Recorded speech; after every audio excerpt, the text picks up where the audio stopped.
So, good afternoon, everyone. Dr. Lett here. I am honored to be joined by Dr. Michael D. Brown, security consultant and expert within the security world. I don't want to ruin or spoil his introduction. So, Dr. Brown, without further ado, please introduce yourself. As you said, Dr. Lett, I'm Dr. Michael Brown. I'm a retired detective from the Buffalo Police Department in Buffalo, New York. And now I am a security consultant in my own security consulting firm. And my focus is church security and risk strategies. So that's what I do now. Yes, Dr. Brown, you just alluded to the fact that an honorable career in law enforcement. Mhm. Then you pivoted to security consulting. Tell us about your motivation behind security consulting. Oh, sure, no problem. Well, now between retiring as a detective with the Buffalo Police Department and working in security consulting, I had a couple of other security stops.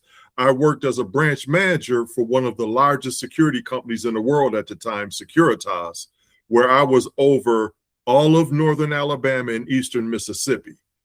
I then went to corporate security, left contract security, went to corporate security, and I was a regional security manager for the United States region for a global auto component supplier based out of Italy. So then from there, I pivoted into the security consulting. So I felt compelled to bring all of the law enforcement and security experience to bear in an advisory and a consulting capacity. Yes. Now, I'm curious for viewers, what gaps have you identified that led you to empower churches to take control of their security operations? Well, as your viewers may or may not know, churches or houses of worship are notoriously soft targets. And by that, I mean the church's mission is to be open and welcoming to everybody in the communities that they serve. And because of that being their mission, it creates vulnerabilities that bad actors can exploit. So I felt compelled and impressed to help churches identify those vulnerabilities and close the security gaps while continuing to fulfill their mission to be welcoming to the communities that they serve.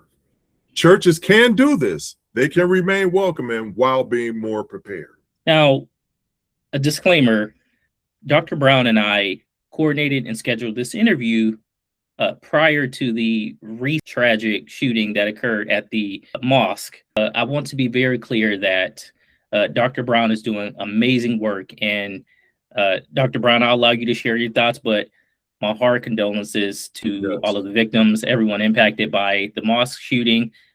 Terrible tragedy. No other words to describe, just that my heart goes out to everyone affected by that. Yes. And what that goes to show is that it can happen anywhere at any time and happen to be perpetrated by anyone. Whether it's a mosque, a church of Latter-day Saints where a man crashed his truck through the front entrance and got out and was shooting inside the church, to where an Episcopal church, Mother Emanuel in South Carolina, where 9 people were killed at a prayer meeting. It doesn't matter the religion. It doesn't matter where in the country. It can happen anywhere. So churches need to be mindful of that. Now, Dr. Brown, for churches, places of worship that are concerned about the financial investment of securing their building, what are cost-effective ways they could secure their place of worship? And I'm going to start off my answer by saying I run into that frequently as I'm out there consulting churches. Churches tend to say, well, we want to do something, but we can't afford it. And I always tell them, you can't afford not to do anything. You can't. So now there are actions that churches can take that cost little to no money. And I'm going to use a key word here: volunteers. That's what you have to use. For instance, let's start with the exterior on the perimeter, the parking lot ministry. That will be your first point of contact where people pull up to the perimeter of the church's property. You have somebody there out in the parking lot areas, volunteers, engaging the people when they first come onto the property, first point of contact, and they serve as eyes and ears.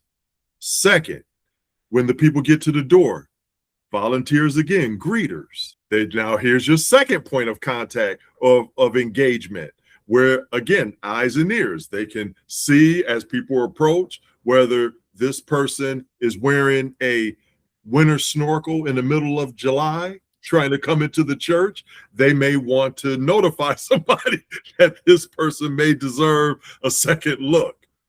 Then once they come in, ushers, again, volunteers that sit people in this, typically in the sanctuary area. They can, again, eyes and ears, and they can assist people if they need further assistance. Now here's another one: securing the doors after church starts. How much does that cost? Where the doors are free for people to leave and egress, but to get into the church once the church starts, the greeters have to open the door, engage the people, and let them in. And the last thing, a basic emergency plan. All you need is a plan that answers 3 questions. In an emergency, 1, who calls 911? 2, who ensures the children's safety if there's a children's area in the church, which typically there is. And 3rd, how and where to evacuate. Now I just named you 4 to 5 suggestions, and it didn't cost a dime. So these are things that churches can institute immediately. You don't need a massive budget to improve safety and security. Now, Dr. Brown, that actually leads into the next question in such a valuable response. Now, you focused on security within places of worship. However, you and I spoke a bit about this. Your program and your insight suggestions really can be applied to businesses outside of places of worship. Absolutely. What strategies would you offer to places outside of places of worship to protect themselves? And Dr. Lett, this is a very important question that you're asking, because some safety and security principles are universal, regardless of where you are. Principles such as, and I'll give you 3: awareness, training, and vigilance. Awareness of what the threats are, training on how to respond to those threats, and then vigilance to observe and recognize the threats when they arise. These principles, they address protection whether you're at church, work, or play. So that's what would be my answer to that. Yes. Now, for my viewers and for any viewers that follow you that may be interested in what exactly goes into a risk assessment to evaluate a church's preparedness for an emergency, how does that process work? How would you create one for a place of worship? Okay. After the way my assessments work, typically they go by 3 strategies: exterior, interior, and policies and procedures. Now, since you're asking about preparedness for an emergency, I'm going to focus on the policies and procedures strategy. The first thing, now I know this is a simple question, but the first thing I do is I ask, does the church have an emergency response plan? And you'd be surprised how many times I get no. They just don't have it. And here's something that I really stress to churches. Some of them will say, yes, we do. And then I'll ask them, is it written down? Their plan is Deacon so-and-so knows what to do if X, Y, and Z happens. So I ask, is the plan written? And then if it is written, does the plan address the main emergencies like fire, active shooter, severe weather, medical emergencies, which you know you're going to have in a church, and then bomb threats, which is something that churches don't think about. But in this day and age, it's something that must be considered. So then I ask, if they answer yes to all of that, then I ask, is training on the emergency response plan conducted on a regular basis? And then I ask, is the staff, the volunteers, and the congregation trained on the emergency response plan? And then how often is it updated? If you have an emergency response plan from 10 years ago, but you've done 3 additions to the church, now that's not included in the emergency response plan, those additions. So you have to update it. And then lastly, I ask, is the plan accessible to the people who have to execute it? Do the deacons know what to do? You know, does the treasurer know what to do if they have to evacuate? Are there policies to lock up and secure the money? Things of that nature. So are the responsible parties, are they trained on how to execute the plan? So the ending to that answer is preparedness begins long before the crisis starts. Yes. Now, Dr. Brown, you actually touched on something that I think it's important for viewers to understand as a follow-up question. Okay. You spoke you spoke on updating the security plan. Mhm.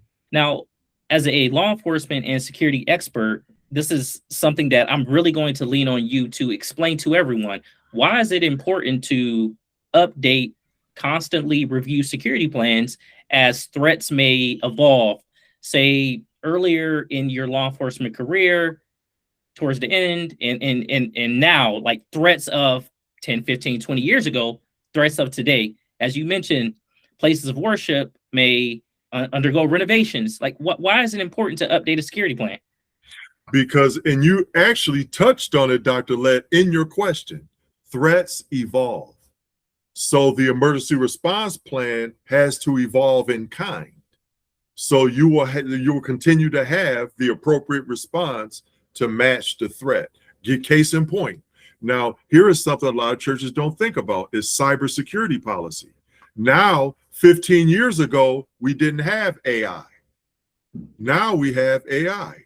So now, does your policy for cybersecurity address that? Okay. Say 20 years ago, we didn't have access to cell phones and mobile phones. What if there's a data breach? Do you have a response plan in place to deal with everybody's donor information being breached at the church? You have to have a plan for that. So these are, that's an example of how threats evolve. And most churches don't think about cybersecurity policy. When they think security, they think locks, alarms, security officers. They don't think that there's other security aspects that must be addressed as well. Now, Dr. Brown, before I allow you to share how people can connect with you, Dr. Brown posts just so many relevant videos and has podcasts and all these things. You mentioned the importance, correct me if I'm wrong, in one of your videos on for volunteers or anyone working within the place of worship, background checks. Absolutely. Yes. Why is that important for the viewers? Okay, there's so many reasons. I'm going to give you two. One, like say for instance, if people are working with children and the person has not been properly vetted and they have prior child sex abuse charges or history, the children's safety could be in jeopardy. That's one reason. But also, it's a risk factor that has to be addressed. If you don't properly vet people that are performing activities at the church on the church's behalf, the church can be sued. And a lot of churches don't realize that as a church, you can be sued just like any other entity. So if you don't exercise due diligence and exercise proper duty of care to do what's reasonable to protect the church, you can be liable. Yes, thank you so much, Dr. Brown. As I would like for everyone watching this to understand, Dr. Brown focuses, yes, the physical security, but there are so many other aspects of securing your place of worship, even your business, because there have been many things discussed within this interview that you could take to secure your business today, right now, that don't cost any money. It's truly been an honor, Dr. Brown. For anyone interested connecting with you, whether an assessment, really just any questions, yes, how can they connect with you? Yes, you can connect with me at MDB, my initials, Michael David Brown, mdbconsultingagency.com/Faith Secure. And if it outlines the whole Faith Secure program, and at the bottom there's a button, you can just book a free 30-minute Zoom session with me and we can talk. Now, Dr. Brown, before we wrap up this incredibly insightful interview, what takeaways from this interview should viewers leave with? Okay, I'm not naive. I realize that a non-security person looking to address security concerns at the church, it may seem overwhelming. I understand that. But what you have to focus on is you just have to start. Once you start, then you can step by step start addressing the security issues in your church. And one of the best ways to start is to have an assessment performed at your church or organization. And that will determine where your vulnerabilities are, where the security gaps are, and recommendations will be made on how you can address and close those gaps. It's pretty simple, Dr. Lett. It's pretty difficult to fix what you don't know about.